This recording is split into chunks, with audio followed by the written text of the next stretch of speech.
那也行，81层。哼！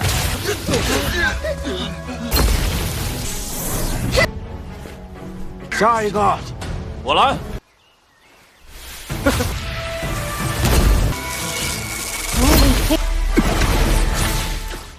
Halo semuanya, selamat datang di Ruang Sinema. Bagaimana kabar kalian semua? Semoga selalu sehat dan baik-baik saja. Sesuai jadwal, jadi pada hari ini kita akan kembali melanjutkan series Donghua Martial Master episode terbaru. Yang mana ini adalah episode yang ke-463. Bagi yang baru bergabung dan series ini, kita sudah sediakan playlistnya. Jadi kalian bisa dan mudah mencari di mana episode awal dari series ini. Sebelum kita mulai episode terbarunya, kita akan melihat dulu apa saja yang telah terjadi pada episode sebelumnya. Tepatnya pada episode 462. Di minggu kemarin, kelompok Kinchen akhirnya sampai juga di Zhongzuo, tempat di mana kompetisi alkemis 4 wilayah akan diadakan. Baru saja tiba, mereka ini langsung saja diremehkan oleh salah satu tetua. Ini sepertinya wajar karena bagaimanapun wilayah Betianyu merupakan wilayah terlemah dari 4 wilayah lainnya. Penghinaan ini tidak berhenti sampai di situ saja.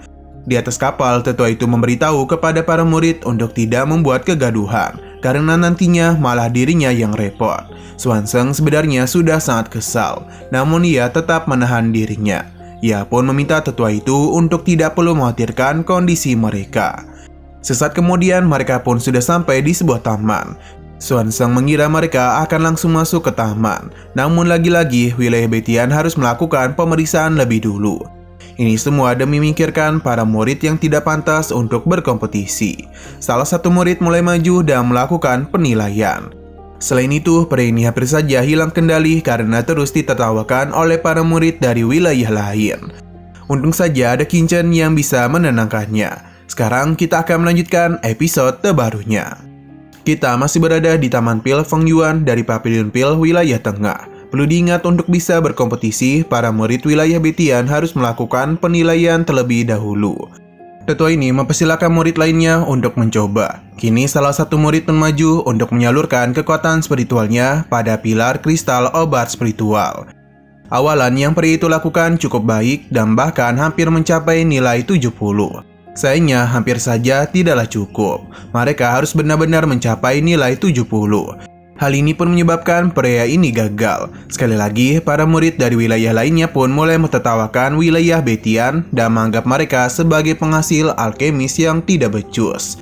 Kesal terus diremehkan oleh wilayah lain, kini adalah giliran dari putra suci wilayah Betian, yakni Liaoling. Dan begitu tenang, ia pun mulai menyalurkan kekuatannya kepada pilar kristal obat spiritual. Hanya dalam waktu singkat saja, Liaoling berhasil menyelesaikan ujian itu dengan nilai 80 poin. Orang-orang yang tadi meremehkan kini hanya bisa terdiam saja, sebab hanya 8 orang saja yang mampu mencapai lantai 80. Selanjutnya masih murid dari wilayah Betian. Pria ini memang tidaklah mudah, namun dia masih memiliki semangat juang untuk berkompetisi. Tapi sayang sekali semangatnya harus terhenti di sini, karena ia tidaklah cukup mencapai poin 70.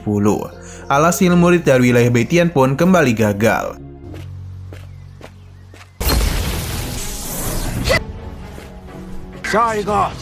我来。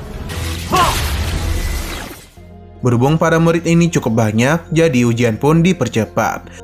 Hanya ada beberapa orang saja yang mampu mencapai poin 70. Dan kini adalah giliran dari Jin Zuhao. Ia yang masih merupakan putra suci menunjukkan kemampuan hebatnya. Dan pada akhirnya dia pun berhasil mencapai lantai 81. Lagi dan lagi para murid pun terkejut dan kemampuan yang dia miliki. Setelah itu kini adalah giliran putra suci lainnya, yang mana Mimi lupa dengan namanya. Sebagai putra suci, tentu saja ia memiliki kekuatan yang sama hebatnya dengan Liaoling dan juga Jin Zuhao. Kekuatannya bahkan sempat membuat sedikit ledakan kekuatan.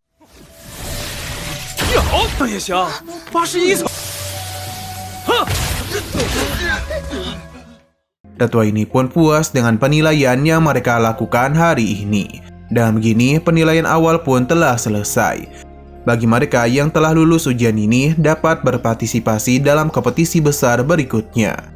Salah satu murid menghentikan tetua ini karena wilayah Betian mereka masih memiliki murid yang belum melakukan penilaian. Tetua ini baru sadar akan hal tersebut. Dia pun menanyakan di mana peserta terakhir dari wilayah Betianyu. Murid ini pun memberitahu kalau pria yang dia cari-cari berada tepat di hadapannya, yang tentu adalah Qingchen. Tetua dan juga orang-orang di sana agak terkejut. Karena Qingchen masihlah muda, namun bagaimana bisa dia ikut berpartisipasi dalam kompetisi itu.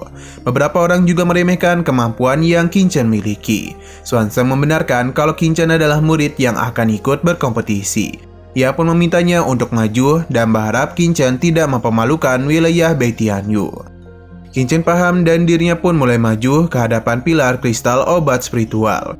Dia yang hanya menggunakan satu tangan saja kembali diremehkan oleh orang-orang di sana. Karena tidaklah mungkin Qingchen bisa lolos hanya dengan satu tangan saja. Ledakan kekuatan yang Qingchen hasilkan seketika saja membungkam mulut orang-orang itu. Ledakan kekuatan yang Qingchen hasilkan seketika saja membungkam mulut orang-orang yang meremehkannya. Selain itu, dia hanya dalam sekejap saja bisa mencapai lantai 80 dan terus naik. Hingga pada akhirnya, cahaya dari pilar kristal pun terus saja naik. Sebuah fenomena pun berhasil Qingchen ciptakan.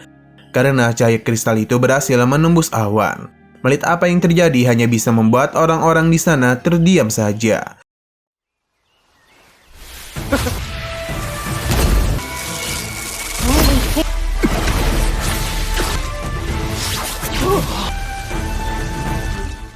Qingchen merasa kalau dia sudah sedikit kelepasan. Tidak mau membuat keributan lebih besar lagi, Qingchen pun menghentikan semua itu sampai di sini saja. Dia pun menanyakan apakah dirinya telah lulus. Melihat apa yang Qingchen lakukan masih membuat tetua ini terpukau. Tentu saja Qingchen telah lulus karena dia ini telah berhasil mencapai lantai ke-90. Qingchen merasa lega karena ia tidak terlalu berlebihan. Sinyal berpindah ke sebuah tempat yang terlihat ada seorang pria yang berlari cukup panik untuk memberitahu seorang pria bernama Yan. Ia pun memberitahu kalau murid dari wilayah Betianyu baru saja mengaktifkan pilar kristal lapisan ke-90. Ternyata pria ini adalah yang pertama kalinya yang mampu membuka lapisan ke-90. Sedangkan Qingchen adalah orang yang kedua. Pria ini merasa tertarik dengan berita tersebut. Ia pun menanyakan nama dan juga kultivasi dari murid tersebut. Pria itu memberitahu namanya adalah Qingchen, sedangkan kekuatannya sendiri masih belum terlalu jelas.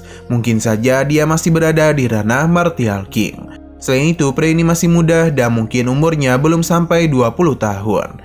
Dia sangatlah muda yang membuat Yan tidaklah percaya. Namun ia juga cukup kesal karena pria ini berani mengganggu dirinya hanya untuk berita kecil itu saja. Yan memberitahu kalau pilar kristal roh spiritual hanya menguji bakat seseorang saja. Walaupun Qingchen sangatlah berbakat, namun dia yakin kalau kekuatannya tidak akan mungkin bisa menjadi ancaman untuknya. Jadi dia meminta pria ini untuk selalu mengawasi para alkemis jenius dari Zhongzhou saja, dan tidak perlu mengkhawatirkan para alkemis dari wilayah Betianyu. Pria ini paham dan akan melakukan apa yang diperintahkan oleh Yan kepadanya. 才20岁，记住，以此子的年龄，师兄，至于西荒域和北天域， Nah, sayang sekali episode pada hari ini pun harus bersambung dulu. Namun sebelum kita akhiri, seperti biasa kita akan melihat preview bagian selanjutnya. Terlihat kalau Qingchen dan juga tetua Daji telah sampai di sebuah tempat yang kemungkinan adalah sebuah menara. Mereka pun disambut oleh gadis cantik. Ia yakin kalau ini adalah pertama kalinya mereka berkunjung ke menara Wanbulo. Jadi dia akan menunjukkan kalau menara ini sudah tersebar di seluruh daratan. Menara Wanbulo memiliki segala hal, mulai dari seni bela diri, ramuan, dan juga senjata ajaib. Gadis ini pun penasaran mengenai apa yang tamunya butuhkan. Qingchen memintanya untuk mempertemukan dirinya dan pemilik tempat itu, yang seketika saja membuat gadis ini terkejut. 各位贵宾，万宝楼遍布大陆有，不知道二位。 Oke, sekian dulu pada video kali ini. Untuk video selanjutnya akan segera hadir. Jadi bagi kalian yang ingin mengikuti series ini, langsung saja klik subscribe dan aktifkan loncengnya. Terima kasih yang sudah menonton video sampai habis. Jika kalian suka pada video ini, klik like dan share ke teman-teman kalian tentang channel ini. Dan ditunggu aja kelanjutannya. Oke, sampai jumpa di video selanjutnya.